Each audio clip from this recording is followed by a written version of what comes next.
Okay. Silent mode off. Good morning, all. I know Crafting for a Cure started live. Hey there, BBG. Nice to see you. Your son is growing up so much. Now that I know who you are, your son is growing up so cute. So listen.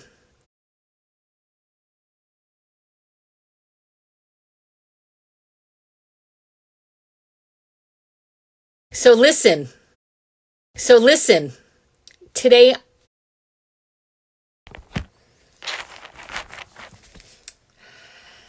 okay. Silent mode off. Good morning, all. I know Crafting for a Cure started live. Hey there, BBG. Nice to see you.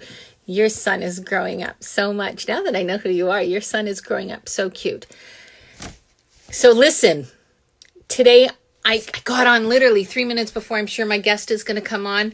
I got dressed. Let's see, my hair is looking okay.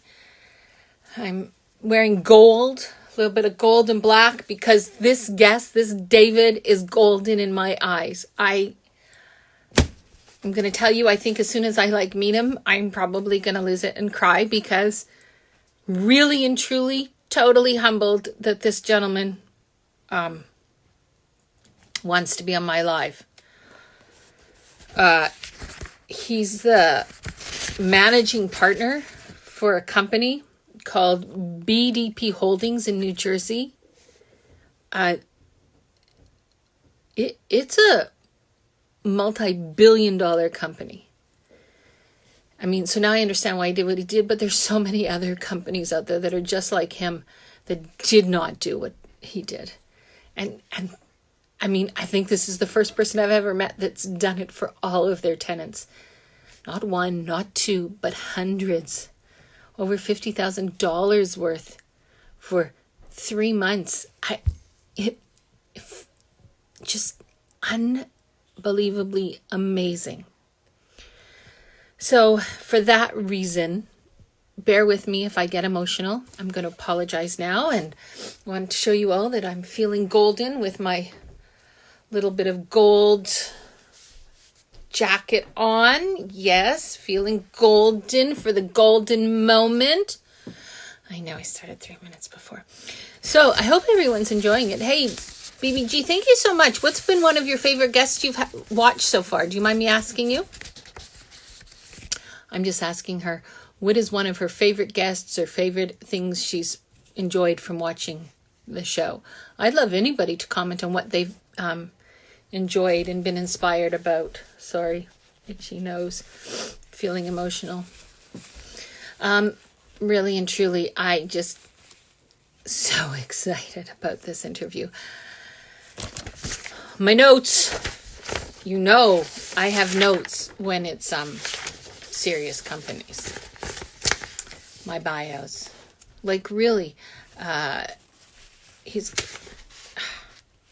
yeah. This guy's a leader. This guy is like, okay, so like here's the scale. There's me, and there's him, and then there's me. Like, okay, so a lot of people have been sort of taken an interest. They saw my stuff on LinkedIn and said, yeah, we'd like to be on. And then I guess they've Googled and checked me out and they said, oh, well, she's just a small nothing charity. She's tiny. We're not interested. When not only did he say he was totally humbled and blown away. He's like, yeah, like really, you can tell a lot by a person's character if it's not necessarily about the exposure. You can tell a lot about their character if it's about just doing good. Talking to somebody like me who gets the compassion that this person's doing, or gets the compassion that people need to hear, versus the person that signs up for the interview and then says, well, unless you're on this platform, I can't be interviewed. I've had one of those already. Which is a shame, because I really am trying to make this Zoom thing work, but I've put in a lot of calls because I'm not understanding what I'm doing wrong. So I apologize, but I'm trying. My son loved the Duda show from Friday, yes, and loved the ballerina guest speaker. It's great that the girls stick by their dreams and that they don't give up. You are one of the best charities I know. Listen, I've watched you grow up,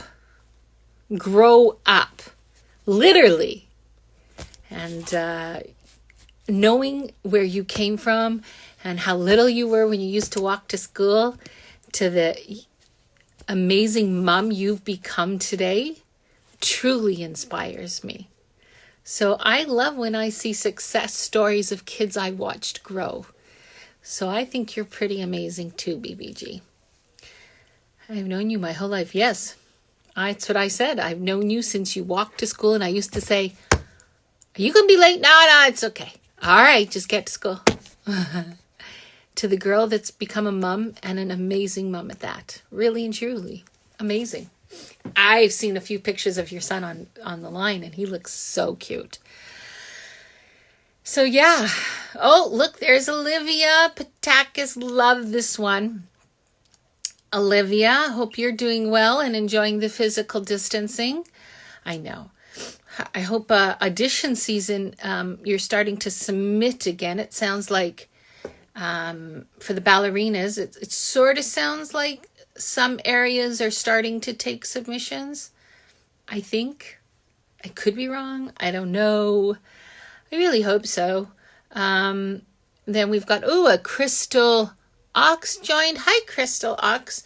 Thank you so much for coming on today. Look, all these people are so excited to meet this amazing gentleman who is just so kind. I cannot tell you that this Mr. David Placek has humbled me. And it takes a lot for me to get really humbled, to become uber emotional. And I can't wait till he joins. So for the few that are watching right now, Olivia, how are you making out in physical distancing? And what about you, Christelle? How are you making out in physical distancing? All while being socially active. Well, socially through media active. Okay, so no, seriously. Olivia, just so you know, we're sending you an email today of what we need the ballerinas to do. The ballerinas are going to do something. Oh, are you on? Do I need to do something? Hold on. Yes, hold on. I haven't seen you. Are you following me? He does. He needs to join me. Hold on. 1 second. I'm going to lose you all. Oh, I feel official. I'm telling my guest how to use Instagram. Oh my goodness. This is like big. Super big. And I know nothing about social media. Like nothing. I feel compelled to call him on my cell phone. Not my cell phone, because then I can't talk to him. Watch this. Hold on. Pausing again. Are you on your Instagram account? Yeah, I'm on Instagram. Okay, so have you found my charity page? Crafting for a Cure? Yeah. So now you got to watch me. So are you watching me? Somewhere you click on, say you're watching me. You see me. You see? Okay, let's see. Oh, see, now it says you've joined. Now watch this. I'm even talking you through this. I feel like I'm so talented on rare occasions. Now, I'm going to ask you to add. Requested you to join. And then you say yes. Hopefully.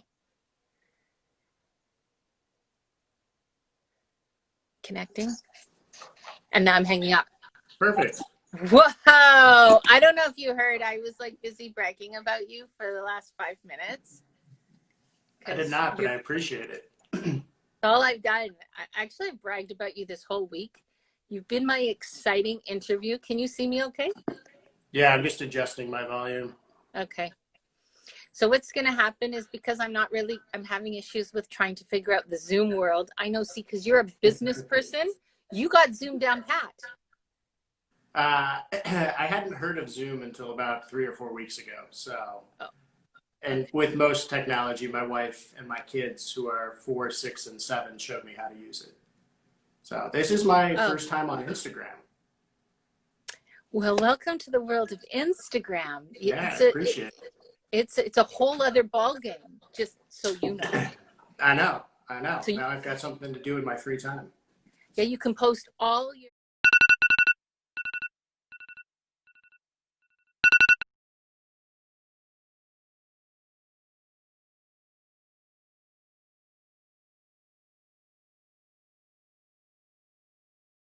tenant to post a picture and saying thank you. I mean, Yeah, you don't wouldn't that have be to, but they should. They should. Like, really?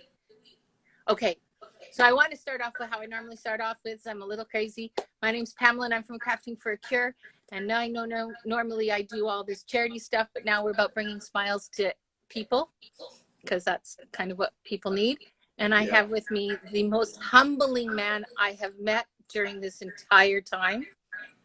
And that's you. You're Mr. David Placek. And if Thank I'm you. correct, you're the managing partner of BDP Holdings, right? I read that correct? Correct. Yeah, you got it. Thank you. Appreciate being here.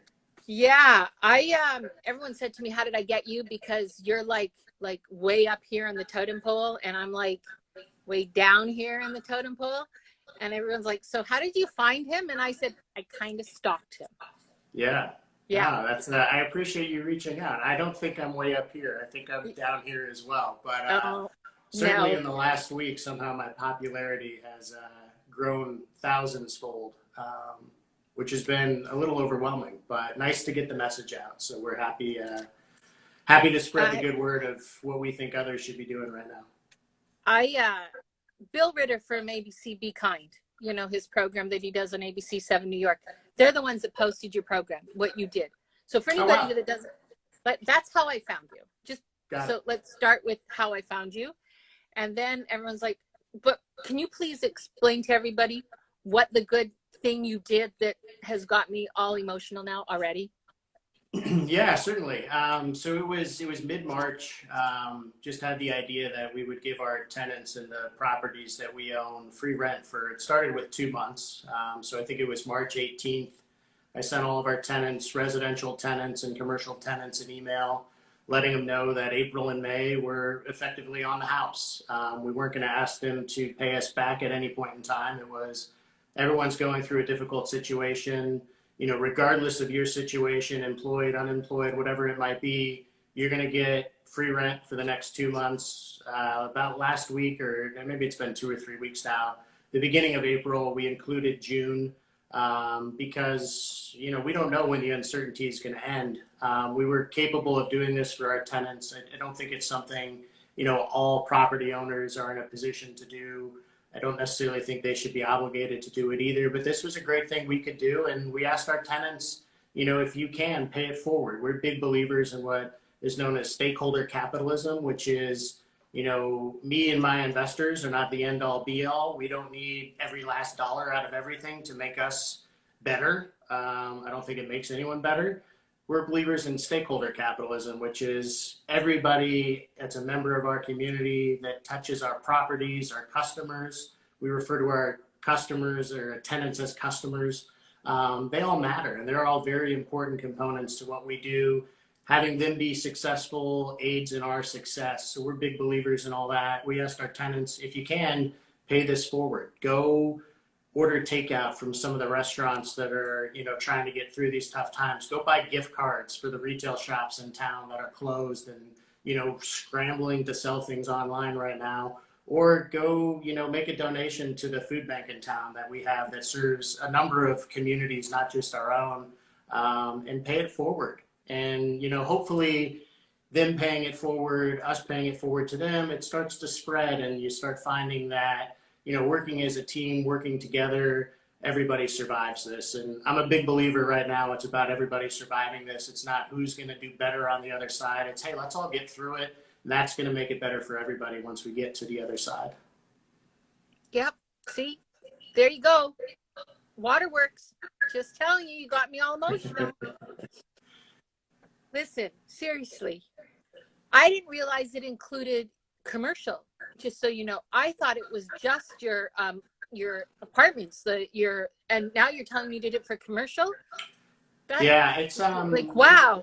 it's really important. I mean, with every community, all nations, small businesses are a very important component of what makes that successful.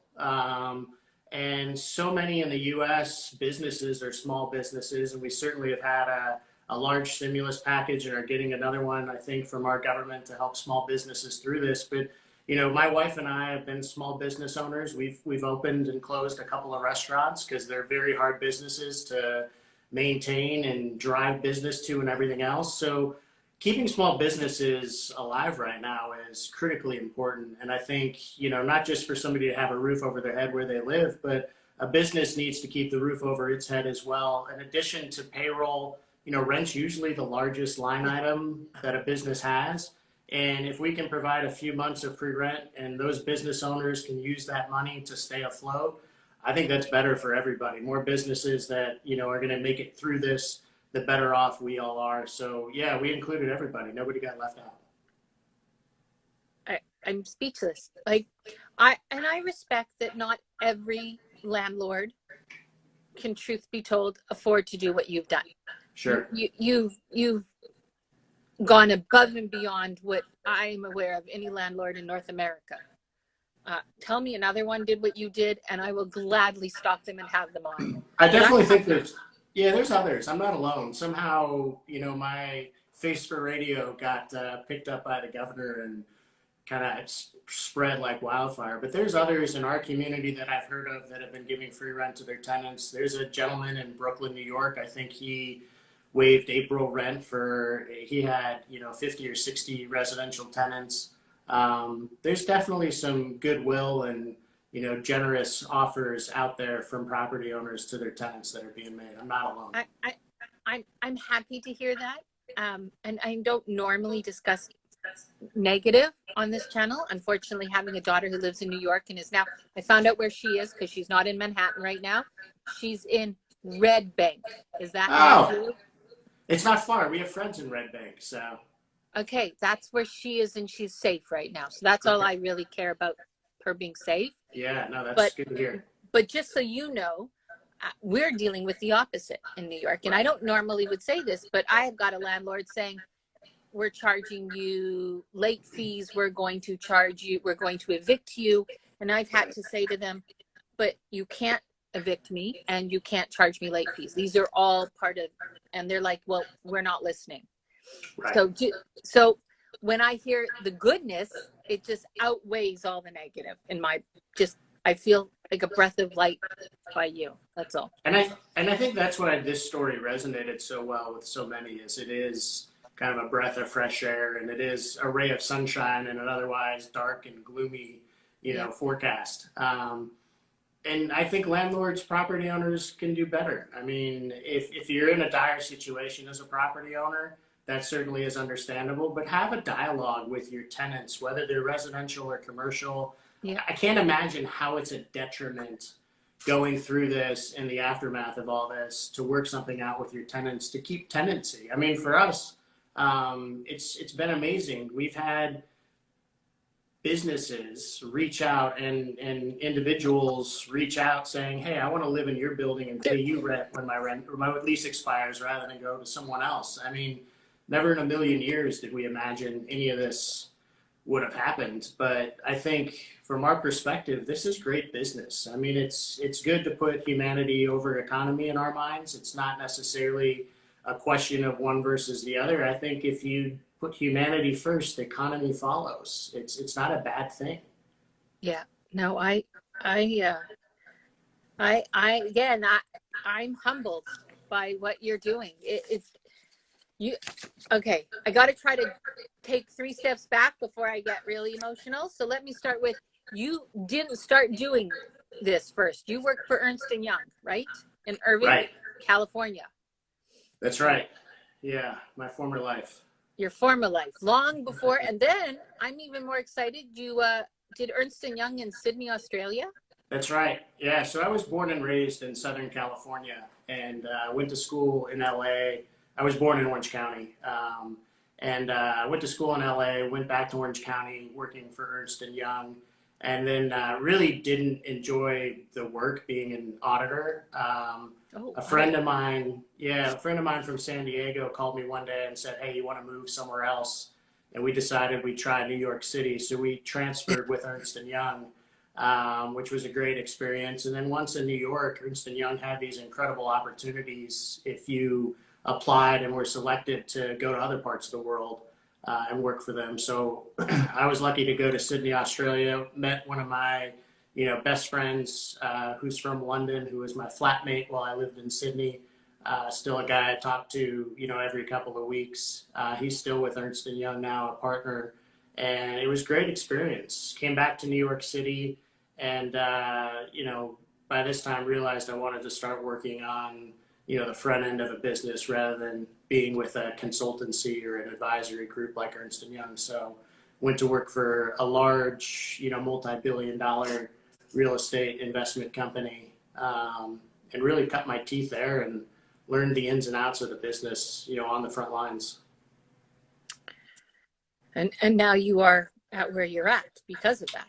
Right. Yeah, I think so. Yeah. So I left the larger institutional group and went to work for a company that was based in California, actually. I ran the New York group and stayed in New York. Would that have been the Shop Off Realty or the DRA Advisors? Yeah, so DRA Advisors was immediately after Ernst and Young. I think I was there for 5 or 6 years, and then went to Shop Off Realty, which is headquartered in California, although I kind of maintained a base of operations on the East Coast out of New York. So And then I left there 2 years ago and started my own firm. So pretty much you'd like to almost say you're a New Yorker that lives in New Jersey. Yeah, I like to say I'm a New Jerseyan now, believe it or not. Oh, okay. Yeah, it took a long time to get comfortable saying that. I held on to my California driver's license maybe until 2014. And a lot of my friends didn't know I lived in New Jersey for a number of years. But proud of New Jersey. It's a great state once you get out of the airport area.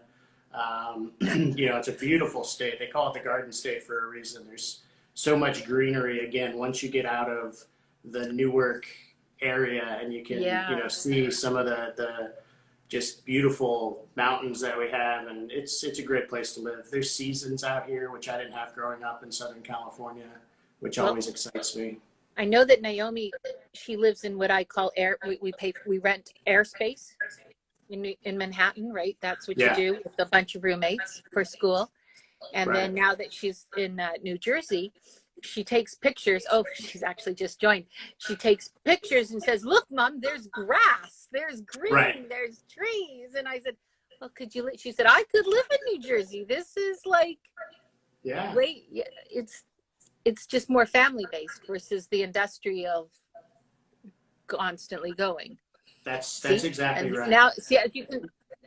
And so now you can see the comments, and so Naomi and I were talking about you just before, and she agreed she just wrote, "Wow, so amazing what you do. It really is." I've talked about you for so much that everyone's like, "Okay, so like, is he like your new best friend?" And I said, "Oh yeah, we're like, I can tell, like, we text. I said we text. I've seen his family.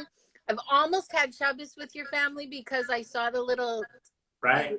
It was like probably a school thing, right? That's exactly what that was. And I was like, okay, I've been there. My kids are 21, did that, done that. But know what it goes fast, doesn't it? We've had 2 birthdays so far under quarantine. My 5-year-old turned 6, and then last Saturday, the 11th, our 3-year-old girl turned 4. So what do you do under quarantine? What are you doing to make it more enjoyable for them? May I ask that question? Yeah, I would like to say we were very creative at the beginning, and that's like exponentially dropped off as the weeks have progressed. We've had really bad weather here too. It's been cold and rainy a lot of the days, but a day like yesterday when it's sunny, we're outside 100% of the time. My 6 and 7-year-old are boys. They're really into hockey right now. So we loaded up on hockey balls and sticks and everything else, preparing for the season. And we've just been outside shooting around, passing around. We have a trampoline in the backyard. We set up a little gymnastics course inside the house for our daughter, who really is into gymnastics, and can't do too much because she's young, but got a few things for her to get her energy out. Candidly, there's time on the iPads as well and watching shows. So we've gotten really into doing like family movie night, where we'll have dinner in front of the TV, watching a movie, make some popcorn. It's hard to change it up and get variety when you're kind of limited to the same thing every day. My wife is very creative, more so than I could ever imagine being myself, and is great at coming up with different ideas on how we can change things up. For my son's 6th birthday, we did a almost like an escape house type of a mystery that had to be solved. And I'll take zero credit for that other than typing up the clues on the computer. But that was a lot of fun. We went throughout the house, clue by clue by clue, different like lock boxes that had to be opened with either a combination or a key that they would have to find. So that was fun. But yeah, just trying to find different things to occupy ourselves. We'll be making cards at your suggestion to send out as well. Trying to do different things, for our local community to support those that are less fortunate than us. Birthday drive-bys are like a really big thing right now. So we're preparing today for a birthday drive-by. And I don't know exactly what my wife is cooking up, but it involves ride-on toy horse and a few songs and some karaoke. So I'm not sure how all that gets like packaged into a drive-by, but that sounds pretty amazing. My daughter's not home, and my son is 21, so because they're twins, and there's just my husband. wow. So we kind of look for different things. We're playing board games. We're back to the Boggle, Monopoly, the things that your I remember kids, those. right? Yeah, we've broken out the board games as well. We've ordered a few puzzles. I'm not a puzzle fan. Oh, yeah. No, I can't. Yeah, my wife and daughter are really good at puzzles and enjoy that. So they've been working on their puzzles. But yeah, board games are going to make a huge comeback, I think, if they haven't already because of this. Well, I know that a lot of stores are sold out. So I'm guessing that's good sign. That's a good thing. So can I just ask you a few other questions about your company so that we understand, so people can, if they're interested to know more about your company? Yeah. And now this was going out of my reach because I had to research it, and then I had to highlight things to understand what I was going to ask. And we're not easy to find. So we try to operate below the radar as low as possible. Oh yeah, but that's okay. We tagged you, and this is going to go on YouTube afterwards. So we're just going to we're going to bring it out because you deserve the recognition. I'm sorry. I appreciate that. I think you do. So first and foremost, you own real estate, you buy real estate, like all of the above with real estate? Yeah, all the above. We we're pretty much entrepreneurial when it comes to real estate. By and large, what we like to do is take property that's undervalued in some way and enhance its value. So a great analogy is we watch the Property Brothers all the time. That's one of my boys' favorite shows on TV. Kind of the same premise, right? You can buy the older dilapidated house in the neighborhood for a much lower price than the shiny, freshly remodeled home. And you can go and do the work yourselves to fix it up and improve it and everything else. And that creates value for that house. We take that same premise and apply it to commercial real estate. So apartment buildings, shopping centers, office buildings, things of that nature. We're also developers. So a lot of the times we'll take older, obsolete properties that are in good markets and work with the community to find out, number one, what the community is looking for with regards to redevelopment, and number two, what works economically for us. I think more so than other shops, we again take kind of a vested interest in the communities where we develop and really want to understand what's going on there.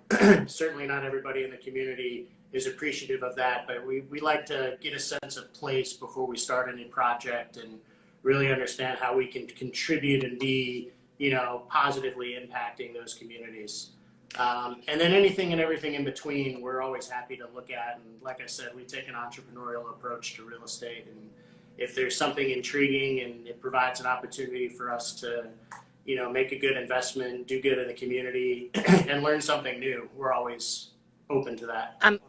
I there's somebody that's online that just commented that said, "Thank you for doing this. We're at home with our family, all watching you," and it's a person in the entertainment business, and you do the clown, and the point is, what I'm about to say is, there's an industry that has been the entertainment industry on top of food and everything that have been shut hard. I mean, you're in New York. I mean, you're not in New York, but I'm about to say Broadway. There's an example. Sure. Yeah, most definitely. And so then you've got the smaller businesses where were doing all the fairs. As a matter of fact, I know you have a big mall. Am I not correct?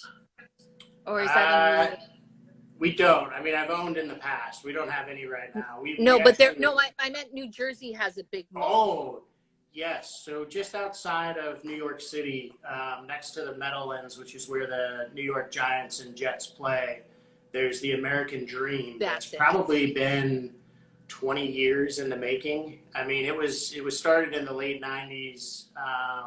It had a lot of false starts and bad timing with the 2008 era recession, and finally just opened, man, maybe 6 months ago, maybe less than 6 months ago.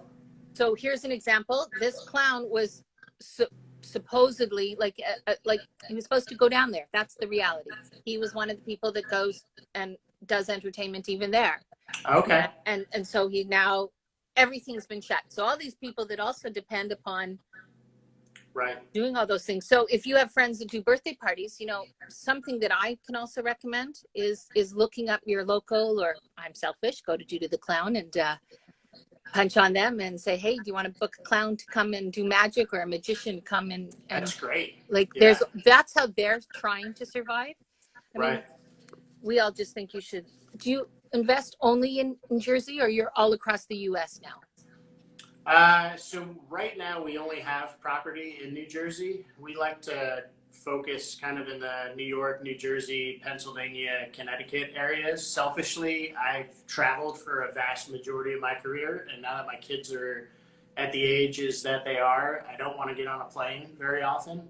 But we're open to owning anywhere in the U.S. We've done deals in 30, 35 states and hundreds of markets. So we're open to going anywhere. And I completely agree. It's great to have entertainers who are able to shift kind of their talents into an online forum and provide that to whoever needs it. I mean, it's really valuable right now to get that type of exposure, since we can't really commingle and get together with our friends like we used to. Having the ability to interact this way is, not the greatest substitute, but it's better than not being able to see people face to face and interact with them. I've got to say, if we didn't have this, and we didn't have the computer, and we didn't have LinkedIn, and we didn't have ABC Bill Ritter for allowing me to do all those steps and say, okay, really, I need to meet you. I just now feel like through all of this, we're like BFFs. We're best friends now. You just don't know that yet. I think that's right. Right? Like, I'm just going to go there, Eventually, I'm going to come to New Jersey, and I'm going to have to give your whole family hugs and just tell them all what an amazing dad they've got. I appreciate that. You're probably the dad that says, okay, no, and I can hear it in your voice. Your wife is the rock, and I hear that. Yeah. And I love that. But we don't know your wife, and we're glad that you have that amazing rock behind you, because if you didn't have that rock, you couldn't do and pay it forward the way you've done, and had everybody else pay it forward, in my opinion. Yeah, no, it's great having a partner that is supportive of everything that you want to do, and vice versa with everything that she does. So she's an educator. She's been a public school teacher in New York City, up in Washington Heights, from when she started her career. As we progressed out of the city into the suburbs, she shifted into an elementary school in New Jersey. And then, when our kids started coming into this world, she took some years off, but now she's back, and she's a professor in the undergrad and grad programs at CUNY in New York in the education department, teaching teachers. So we're big believers in public education and everything that provides, and really trying to improve what that experience is for everybody. Well, and she's amazing. Yeah, I'm obsessed. It was funny. We just did our friend does a blog, and she wanted to do a blind Q&A with each of us and then compare it when she posted it on her blog. And I think one of the questions was, what's it like being quarantined with Bridget for all this time? And I said, this is the best thing that could have ever happened. I have her captive 24/7. And I just thought that was funny. My wife was just like, I'm surprised that that's what she said. It's like, nah, it's great. I mean, we're always fighting to, have time with each other and with the kids and everything else when the world is so crazy and busy. The downtime, if anything, it's provided some perspective, I think, on, what really matters in this world and what's important. And I think you'll agree, it's the relationships that you have, family, friends, everything else. That's all that matters. The stuff is just noise and gets in the way, but you can really appreciate what it's all about right now more than ever. Oh, absolutely. I'm not shy. I mean, the world has gotten to know my health pretty well over these last little while because it's sort of given me sort of something comfort level. But yeah, we don't take life for granted, and nobody takes what's happening. But no, a lot of people are taking it for granted, and that's why I started this. I started to say I got sick of hearing the hatred and the negative on social media. So it was a problem, but now I'm happy. So yeah, that's crazy, great. Yeah. crazy. Listen, I don't want to keep you, even though I know that you're my new best friend, and I will be coming to New Jersey to meet you. I just want you to know that currently we ship to some hospitals in Jersey. Well, no, we did.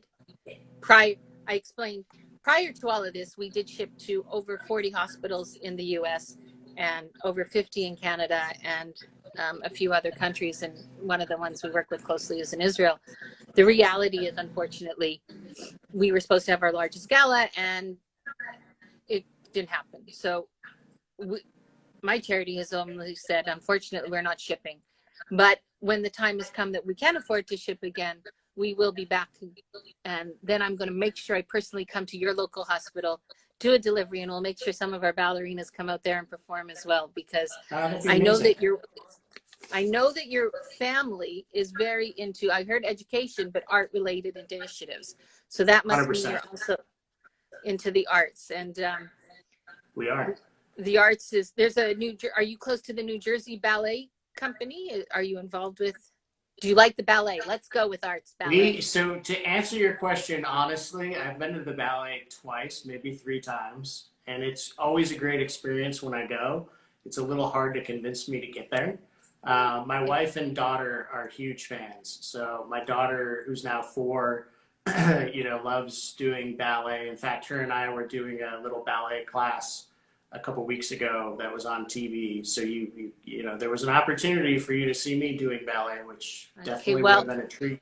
I'm going to invite you. I'll private message you the information. But my daughter she's starting to do classes just for your daughter's age of imagination. Oh, fantastic! So we'll send you the information, and you can come in and let your daughter. It's not for you. I mean, you could try, I guess. Yeah, no, that's okay. I have to save myself the embarrassment. Yeah, it's really more for your daughter. But so I just want to say again, you're an amazing inspiration to everybody. I'm sure there are people out in Canada and the US other than you that have done this amazing sense of kindness to your tenants. I have to believe that there are. Unfortunately, we just don't hear about it. What we're hearing is the food. We're hearing about people supporting different things. And we're also only hearing about the people that want to get the exposure. So when we usually hear something good, there's a lot of media going by. And when you got the media, you were humbled. You were like, I don't want the media. I don't want the attention. That's not what it's about. And I was like, okay, yeah, he's my best friend because he deserves it. Like, right? Like somebody just wrote, we have to have faith in others. And you do. You have faith in others. And now that you have an Instagram, I've already tagged it and put it on our site. We're going to tell everybody who's ever a tenant of yours, they need to share their photos and share what they've done with being able to save their rent, whether it's they could buy groceries and they can say, I was able to buy groceries and feed my entire family for the month thanks to you. Or Yeah. I bought myself groceries and I bought somebody else groceries. You need to hear those stories. We want to hear those stories. I want to hear those stories. So hopefully through your social media, your 7-year-olds will teach you how to Right. engage that. He's a pro. Yeah. Yeah. I can't. He's I going to mean, say, you got me through. You got me through this, so that's well, big kudos to you. listen, you're the first person that's made me cry on camera, other than myself. And I just need to say thank you. Really and Yeah, truly. no. Thank you for everything that you're doing as well. I mean, it's wonderful what your organization does and everything that you've created and the legacy that it's going to provide. In time. But most importantly, you're the future and you're today. So I just want to say thank you so much, Mr. David Placek from BDP Holdings. Please, everybody follow them. Share your kind stories with them. I just can't say enough kindness towards what you've done during this time. From Crafting for a Cure. Oh, wait, I do have one little thing. You know, I know you're a very large company, and that's where you're up here and I'm down here. But you're not too big of a person to tell us how long you're supposed to wash your hands for. Well, I sing happy birthday. So, and I'm a very slow singer. So, you know, I think it's supposed to be what, 20, 25 seconds, something like that. Yeah, I've heard they just increased it to 30. Okay. Yeah, I'm probably in the 30 to 40 second range with the cadence of my singing of happy birthday. So, you know, usually I get the guests to sing their songs. I can sing happy birthday to you. Absolutely. Now we have an amazing volunteer. I'm going to throw in the name of somebody and I'll sing it with you. Okay. So this is the speed you would sing it if you were washing your hands, right? This is what you're telling me. Yeah. Okay. His name is Dylan. Let's go. We'll do it together. I'm going to follow your lead. All right. Ready? Ready? Happy birthday to you. Happy birthday to you. Happy birthday, dear Dylan. Hey, I'm not for another 6 Oh, Dylan, happy birthday to you. Yay! All right. Well, that was a good sport. I've made every single person on my podcast, on my Instagram live, tell me what they do for their washing of their hands. Yeah. Gotta say, though, my favorite still has been the person that said they sing the song Staying Alive. Nice. They go, staying alive. That's good, yeah. Right? It's amazing how dry your hands get when you wash them as often as we wash them now, right? So you just have a pump of moisturizer. That's right. We started doing that. It makes a world of difference. Right? Like, that's what you need to do. Listen, I'm Pamela from Crafting for a Cure, and this is Mr. David Placek from BDP Holdings in New Jersey. If you want to know more about their company, go on their website. Why not just shout out and say thank you? They now have an Instagram, so you can thank them all you want. Share your photos and tag them. They really are unbelievable. And you know what? Someone like me, who knows? I'm going to put us on their list. Hopefully they'll have rentals come up in New York eventually. There you go. Yeah. Thank you very much. I'm going to sign you off now. Great. Thank you. Thanks, everybody. Bye. Stay healthy. Bye. Bye. Me, Boopy Holdings. Okay. Really? Humbled. Humbled is an understatement. And so impressed. Look, his wife does all these creative things. They're going on some horse today, some wooden horse, and doing some birthday caravans. Now, I'm sure there's a whole bunch of people that do all that. I'm just not in the neighborhood to do that. Like my board games, that's about where we're at. But again, totally, totally amazed. We all need good people. We all need good stories. If you have a good story that you want me to share, please reach out to us at Crafting for a Cure. Thank you so much. Tomorrow, we have Olivia That is right. Olivia from Toronto, one of our Smiles for All ballerinas. We have now officially dedicated Tuesday to the arts. So whether it's a ballerina or somebody else from the arts community, that's when we are doing Tuesdays. Why? Because it happens to be Tutu Tuesday, or I'm sure it could be something else, Singing Tuesday. I don't know, but we want to promote the arts world. I'm Pamela from Crafting for a Cure. What a humbling, humbling day we had. Thank you very much for watching. And I hope your today is as magically a Monday as mine is. Bye now.